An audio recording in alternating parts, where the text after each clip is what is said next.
জ্বলে যাবে কেকেআরের 23,35,00,000 টাকা।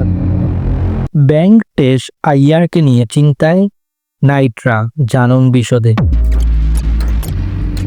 নিলামের আগে কলকাতা নাইট রাইডার্স রিটেন না করায় চোখের জল ফেলেছিলেন ভেঙ্কটেশ আইয়ার।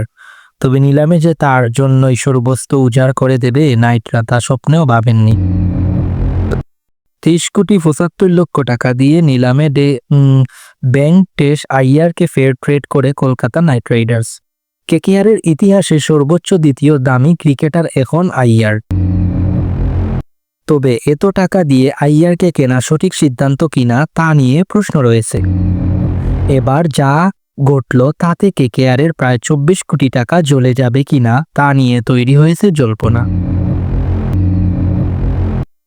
সৈয়দ মুশতাক আলী প্রতিযোগিতায় রান নেই আইয়ারের ব্যাটে।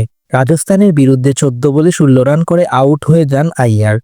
মধ্যপ্রদেশ প্রথমে ব্যাট করে 8 উইকেট 139 রান করে সহজেই ম্যাচ জেতায় রাজস্থান। ভারতীয় দল থেকে দীর্ঘদিন বাইরে আইয়ার, তাকে এত টাকা দিয়ে কিনে অধিনায়ক করার জন্য নিয়েছে কেকেআর, তাহলে তা নিয়েও রয়েছে প্রশ্ন। তবে আইয়ার অফ ফর্ম একটু হলেও চিন্তা বাড়াবে নাইক ম্যানেজমেন্টের।